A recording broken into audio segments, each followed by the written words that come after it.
another edition of the Contractor's Secret Weapon weekly podcast with your hosts, Dave Negri. This program is dedicated to helping contractors, remodelers, painters, roofers, roof cleaners, and business owners in the construction industry gain an unfair advantage over the competition. This program supplies you with information that the competition doesn't even know exists. This session brought to you by ContractorsSecretWeapon.com. Before we get into the conversation, I just want to do a shout out to our sponsors who help promote Contractor's Secret Weapon and just some of the things that they have in store for you, our listeners. Hey, is your phone ringing enough? Do you want it to ring more with highly motivated and qualified buyers that contact you, the contractor, directly? No more waiting for the phone to ring. Just answer that phone. Best Home Services leads are dedicated to making your phone ring with motivated buyers that call you directly. There's no obligation to talk with them. Just go to ContractorsSecretWeapon.com/money. Fill out the form to secure your discount on the setup fee. Do it today. This special will not last forever. Check them out at ContractorsSecretWeapon.com/money. Running a small business is no easy task, and I should know because I had a service company for almost 10 years. I am the founder of a software called Radius Bomb, and it's unbelievable. And for all the listeners of Contractor's Secret Weapon, we have a special offer for you to check out. If you want to send hyper-targeted, laser-focused, super personalized postcards to your exact prospects using a map while sitting in your underwear, then go to ContractorsSecretWeapon.com/Radius Bomb, and we'll give you your first 100 postcards for free. Just go to ContractorsSecretWeapon.com/Radius Bomb. Hey, so here we are another day at Contractor's Secret Weapon Podcast. Dave Negri here, your host, and we're continuing our series on keep from crippling your business with these 20 marketing mistakes, and today is our last day. I've been having fun doing this. It's been exciting for me, and it's been lots of fun. I hope it's been rewarding for you and some of the things that you picked up that will help you grow your business. And so today is, and I hope you went to yesterday's and got your download of your free book that we put together for this whole series. So today we're going to talk about the last four, and I'm going to go through them as quickly as I can, not belabor them, but make the point of making them really apropos to your business. So here's one that I see a lot of times, and it's kind of funny when you look at it, especially from a marketing perspective. But just looking at it from the onset, you really don't think about it too much. But here's one that's using number 16 is using catchy tunes, jingles, slogans, and mottos instead of real solid reasons to have people buy. So you've heard them. They're everywhere. They're on the radio. They're on the television. In fact, you probably catch yourself singing or humming at least a couple different jingles or tunes throughout the course of the day. You can't get that crazy thing out of my head. You find yourself quoting some catchy slogan or motto that you've heard or read. The question you can ask is if they're so catchy. And I find myself singing them, humming them, or quoting them, aren't they working? Aren't they doing their job? And the answer is yes, of course they're working. And yes, they're doing their job. So if jingle slogans and tunes are working and doing their job, then why not use them? It all depends on what you're trying to accomplish with your advertising. And here's the key one, your marketing dollars. So if you want new customers, you want more customers, people who can and will come to your place or business or pick up the phone and call you, for services are willing to give you their money, then these tunes, jingles, and slogans may not be the best use of your money. Why is that? Okay, listen, here's a funny thing, and I read the article not too long ago. It could have been a long time ago, but what's the difference? The ever-ready battery bunny that keeps beating around, going around, and now they have a new furry guy. They have spent millions of dollars millions and millions and millions of dollars on that one stupid thing of having that bunny go back and forth. Now, if you ask people what's the battery that's associated with that bunny, more than 50% can't tell you. They just think it's a cute bunny. So what has been the purpose of spending millions and millions and millions and millions of dollars? I don't know, but I know you don't have millions and millions and millions of dollars to spend on marketing like that to get aware. You want people, you want instant credibility, you want instant access, you want instant results right now, and that's why we're talking about direct response marketing in all we do. So as as a business owner, you have to decide on whether you want your dog on your postcard, you want a pretty song to go along with your marketing, or not. Really, that's the basic thing. So, your letters, your ads, your promotional campaigns need to be treated like commissioned employees. Yeah, you wouldn't send an employee out singing a jingle or a tune or say, "Hey, here's my dog. See how cute he is on my cards." No, you want results. So that's what you need to do. There needs to be an accountability to the results that you want. So you wouldn't allow your salespeople to go call on prospects or customers, and like I said, sing a jingle, research your slogan. You want results. Silly, sounds silly, doesn't it? It does. Yet, day in and day out, you hear all this type of advertising. But remember, here's the key. Your ads and letters, your marketing should provide information about your products and your services, make an enticing offer, give a compelling reasons why they should buy and why they should take action now.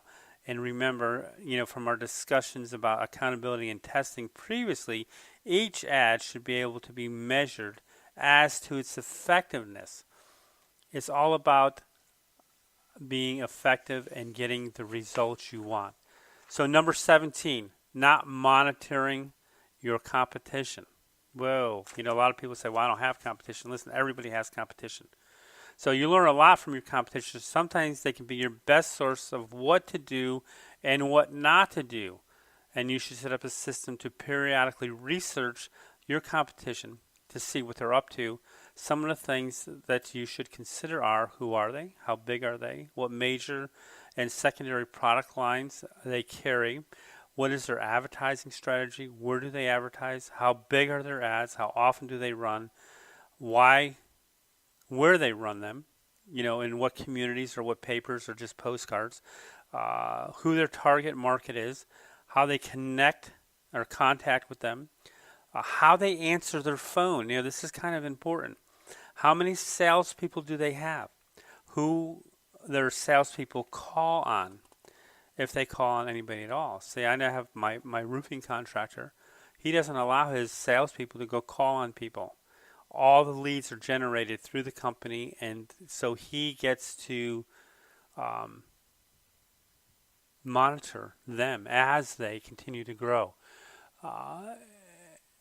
And he knows exactly where they're going and how they're doing. So he controls everything. And you know what? They're glad.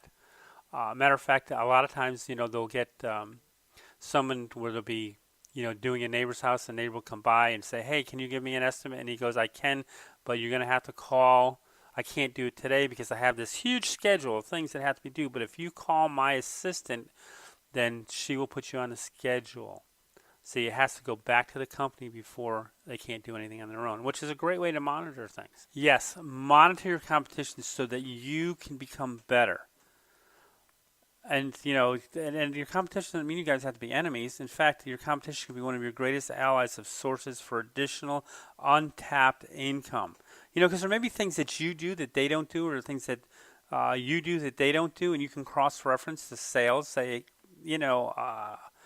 like I don't do commercial painting, so I would refer that to a commercial painter. So, just because I do painting, it doesn't mean anything. So here's one that I'm going to give you as a bonus. I don't think I've ever talked about this before, and I may have, but I don't remember. Listen, go through Google. Go through all the people in your have web pages, that come up first, second, third, fourth, whatever's on the first page, and call them. See how they answer their phone. Now, there's going to be surprising things to see, even if they call you back, would be one. And here's you want to actually see how many people that are on Google that are no longer in business. Yes, really, no longer in business. And you're going to want to get their phone number and have it redirected to yours. That's a whole nother marketing strategy altogether. But if you pick that up, man, it's going to be worth mega bucks to you. So number 18, we're getting down to the wire here. Failing to ask your customers what they want. That's an interesting one. Well, what do you mean by that? Well, listen, everyone in business, from insurance companies to computers, cars, clothes, stores, service businesses, they all respond with something like low price. Well, that's not true, because if you take a look around at what people spend their money on, what they drive, what they wear, what they live, where they dine out, you can quickly come to the argument that goes right out the window. It's not all about price. So, nearly every business, if you exhibit hesitation in buying, the salesperson, and that's you too, the owner, will, always try lowering the price as the first resort. That's because we are so conditioned to cheap prices, but it doesn't have to be that way. So let me give you an example of what happened to me one day, and it was kind of funny. I had a lady, and I went over, she wanted a painting estimate. She wanted everything painted, the walls, the ceilings, the doors, the door jambs, the baseboard.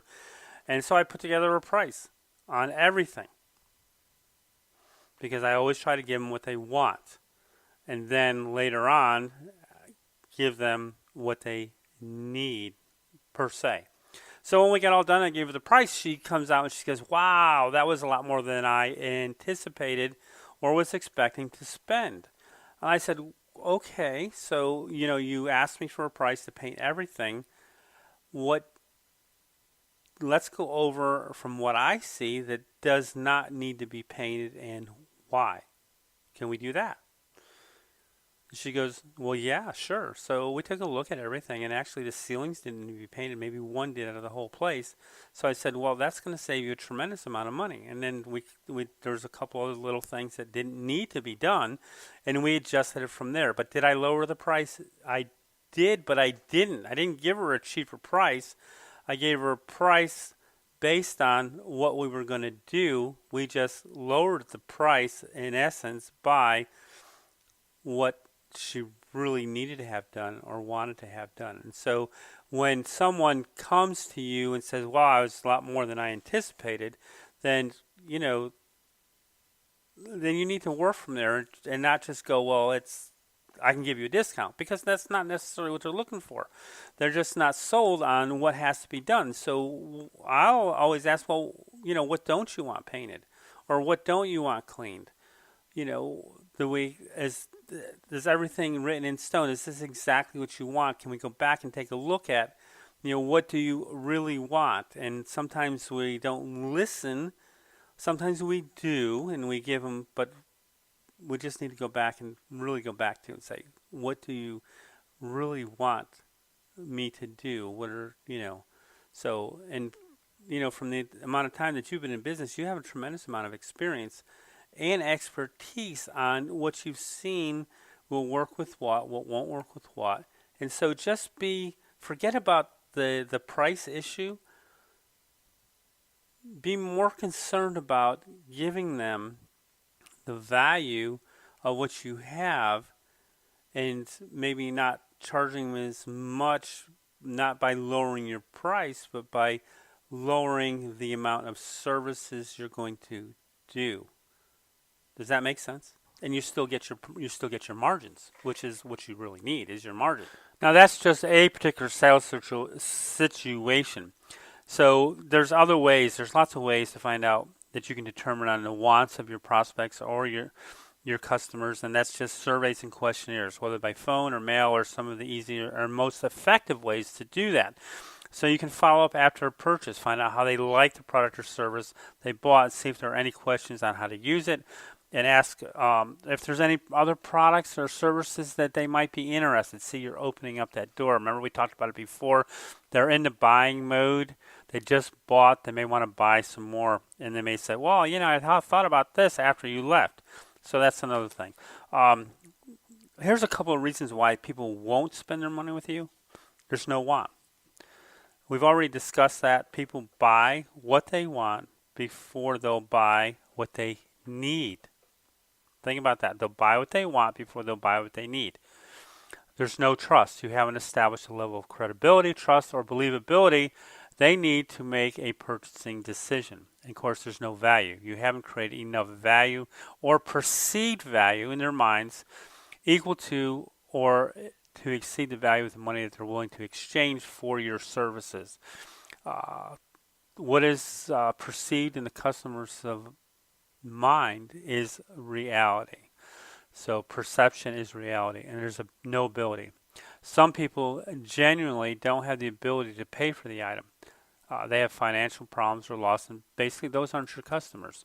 So once you've established a level of trust, people believe you, and they can afford it, then you'll be able to make a bigger sale by selling them wants to the needs. Remember, it's what they want, it's not what they need. So just take the word need out of the vocabulary, and you'll actually be much better off for it.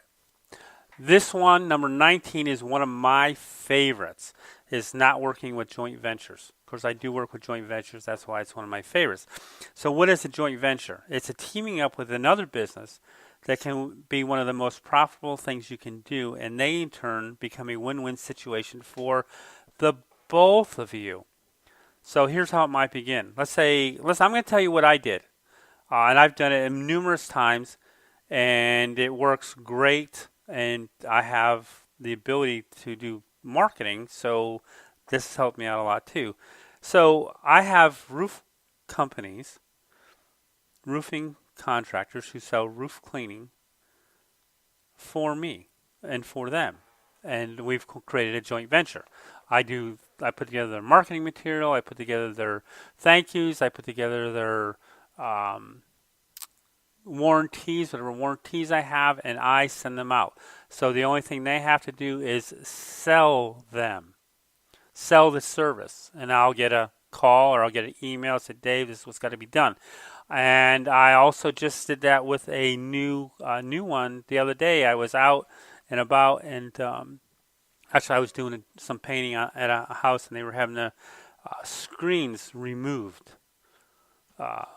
During the hurricane here, it wiped out the guy's screen enclosure, and it was torn down, and these guys were there. And so the owner was there, and I noticed on the side of his truck, we do pressure cleaning.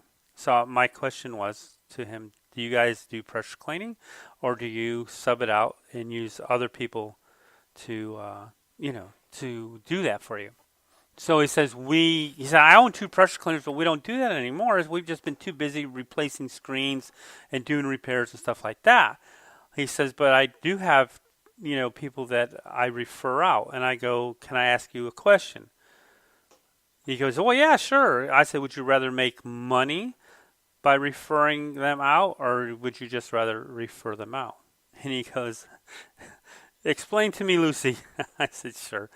I said, so here's what we do. So we put together marketing programs. We do roof cleaning, we do pressure cleaning, and we do, painting. So what we've done in the past is we've worked with business owners who we put together marketing materials for them, and then they can just refer us to their customers, or, you guys do the proposals, send me, it needs to be done, and I'll schedule it and go do it, and then you collect the money and you keep, the markup. I'm going to tell you it's X amount of dollars for me to do this, and you upcharge it, and you keep the profit and send me a check.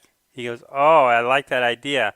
He goes, send me some more material. I said, awesome, we'll do that. So that's simple. Joint ventures. Now, do I have to go out and get his customers? No, he's got his customers. He's gonna either sell them or refer them. And I said, listen, if you guys are too busy, I'll go do the estimate, and I'll do it on your paperwork. It doesn't matter to me, because we both win.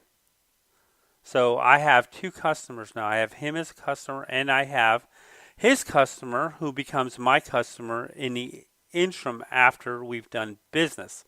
So is that that's a great way to get customers. If you've never thought about it before, it needs to be part of your arsenal for getting and keeping business because it's like gravy. You don't have to spend any money on marketing because you've created a relationship, and that relationship will grow and continue to grow forever. So do you have to stop at one? No, you can do as many as you want. And it always becomes a win-win for everyone because it's something like this guy, he doesn't want to do it anymore, and he would rather make money than refer it out. So always appeal to the pocketbook. So this is one that a lot of guys are afraid of. I mean, literally afraid of, and that's risk reversal, not using risk reversal. So suppose that a customer's not happy with the purchase that they made from you. Do you have to give them a 100% money back guarantee? You don't have to. Could you offer it? You could. Do you think they'll take advantage of you? In your mind, you're saying yes. Listen, I'm going to tell you from past experiences over the 26 years. Well, I'm going to just go for the last 9 because this is what I actually put on all my proposal. We have a tear up your check guarantee. If we can't make you completely satisfied with our work, then we're going to tear up your check. Has anyone ever taken advantage of me on that? No. So, but why do I do it? Because it's a risk reversal. The people are saying, well, if he's willing to do that, then I can trust him, hopefully, to do the right thing at the right time and give me everything that he said he's going to do. Now, even and I try to give a guarantee with everything. We'll do with our painting. We'll give it a 10-year warrant guarantee on painting for certain things. Now, do other guys do that? No, that's why I do it. I've seen 5-year. I've do a 10-year to press the point that I'm going to stand behind everything I do. Have I ever had to go back and do a warranty call? No, but it's there. I've done, in the crazy thing, even I know there's a lot of guys that do roof cleaning that won't give a guarantee. Used to do 1,000 days, and I dropped it down because of the humidity and the heat and the rain in Florida to 24 months. Do I ever get called back on a warranty for that? Yes. Do I go back? Absolutely. Because I'm going to honor my word, first of all, but I charged enough in there to figure that into an hour. It's going to take me an hour to go back and touch up. So why not do more than what everyone else is willing to do? And when you do that, you create that risk reversal. You want them to be able to feel good about doing business with you. So if all the risk is on them, that, hey, I'm going to lay out all this money and there's nothing in it for me, then they're going to be a little hesitant. You want to take as much hesitancy away from them as possible. So it could be a money-back guarantee. I'm not saying it has to be. I mean, I just saw something that was kind of interesting the other day. It was on the TV. A certain plumber, for every minute they're late from their scheduled time or their appointment, I believe that they'll knock $5 off the bill. So if they're 10 minutes, it's $50. If they're 20 minutes, it's $100.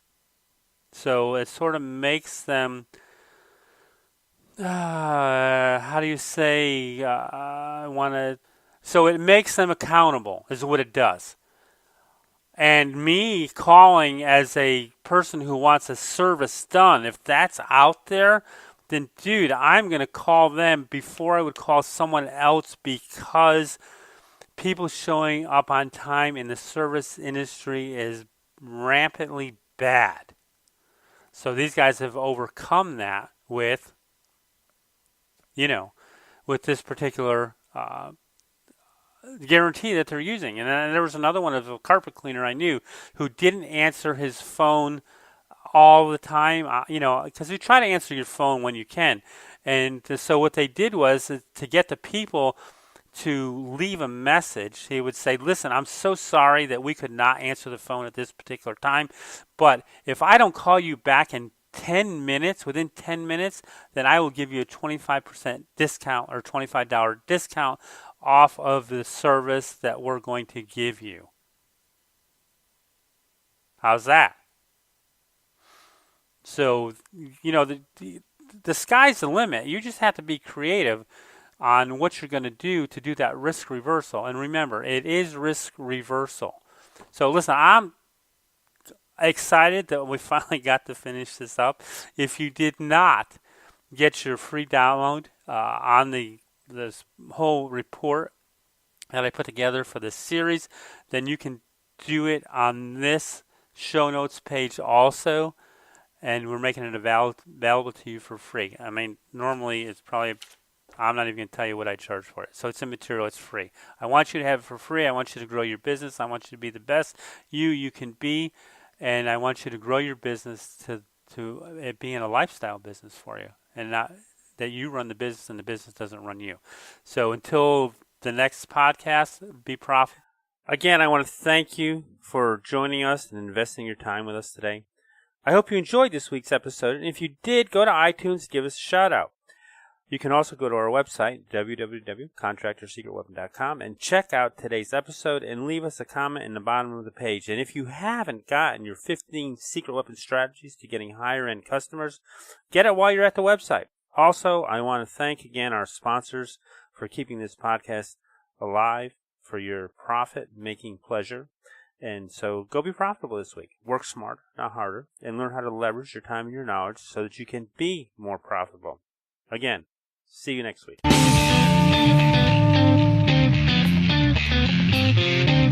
Thanks for joining us for another weekly episode of the Contractor's Secret Weapon Podcast with Dave Negri. We would love to hear your comments about this episode, so visit us online at www.contractorsecretweapon.com and let us hear your thoughts. If you are listening via iTunes, please leave us a positive review. The more positive reviews we receive, the more other contractors will benefit from this show. Thank you, and see you next time here on the Contractor's Secret Weapon Podcast.